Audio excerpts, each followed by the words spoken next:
The first thing we need to do is we need to get down here to this oil pump in order to crack the bleed screw.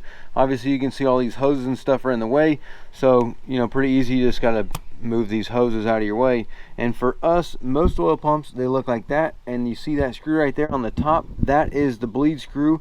We'll need to remove that bleed screw in order to bleed this. Now it's important that this oil tank right here is full of oil, so that way it can gravity feed and be able to feed that. Now there's a couple tricks to catch the oil. One, you can try and put a bag under there, but obviously on this model you can't really get a bag down there, so we're going to take a rag and stuff a rag down in there to catch any of the oil as it bleeds out. There's our rag in there, so now I'm going to crack that screw and let it bleed.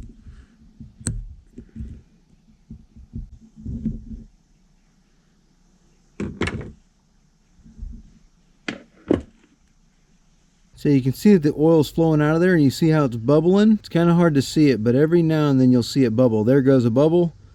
There goes a bubble. See how it's bubbling like that? Keeps making those bubbles, all those air bubbles. You're just going to keep letting this bubble for, let this sit for at least a minute, sometimes a little bit more, until you get a steady flow of oil coming out of that hole there.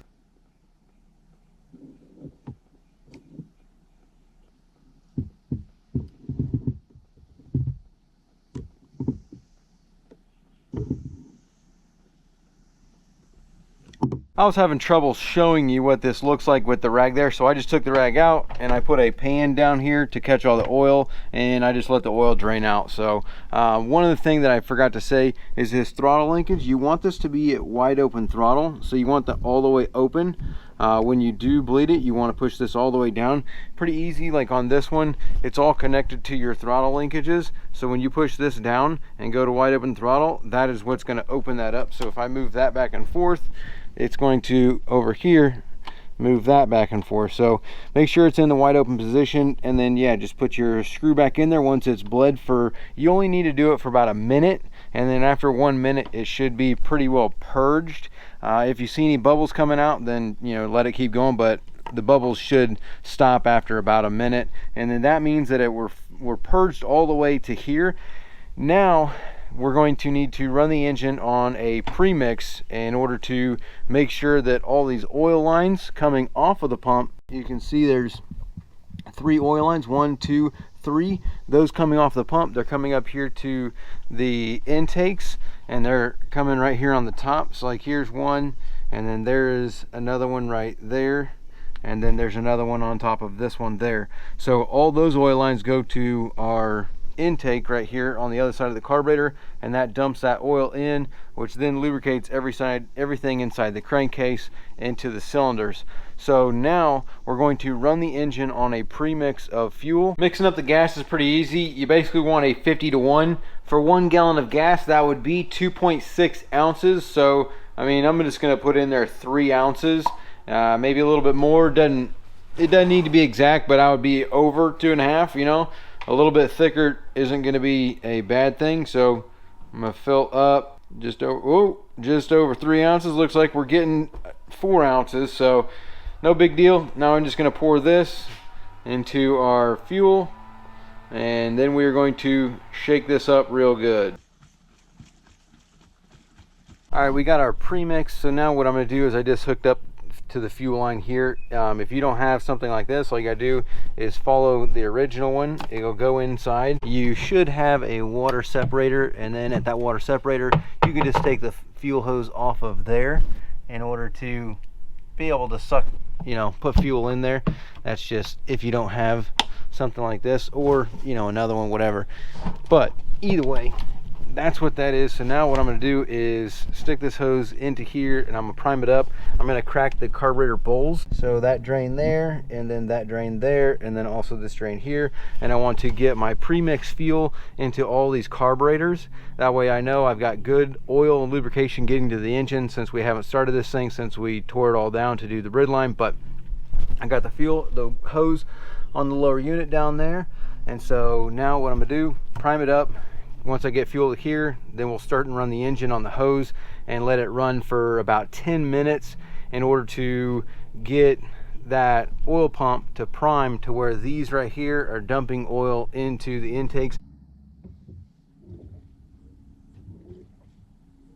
I'm not sure if you'll be able to see this, but it's got like a, you can tell it's premixed because you can see the blue tint to it or the greenish tint to it. So that's pretty much how you know if it's got the premix in there or not. I mean, these carburetors were empty when I did this, so pulling that out, you see how it's like got a blue color to it. So we know 100% we've got good premix fuel to our carburetors. So now I'm going to turn the water on and we will start and run the engine. Before I start it up, I am going to squirt some lubricant. This is just some cable and chain lube. I'm going to squirt basically some fogging oil in here into these cylinders. That way when we start it off, it'll be nice and lubed up on all of our cylinder walls.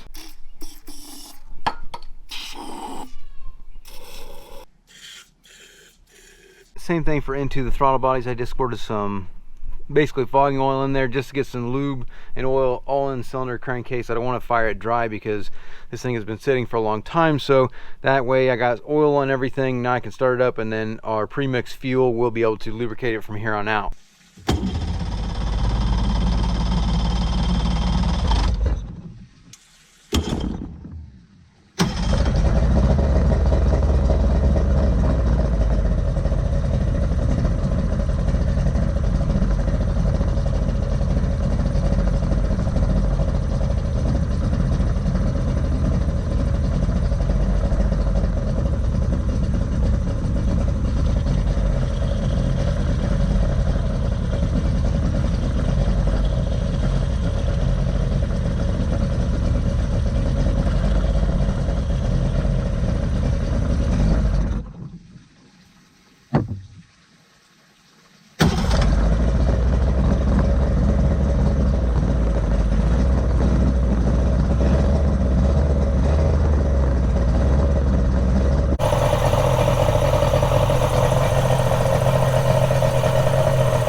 Looks like she's running pretty good on the oil system. As far as what we need to do next is it needs to really go in the water. I want to continue running on the premix, and we need to get the RPMs up so that way this oil pump can really flush all these lines. I mean, you can take these things off, like you know, you can pull this oil line off of here and be able to see if there's any oil.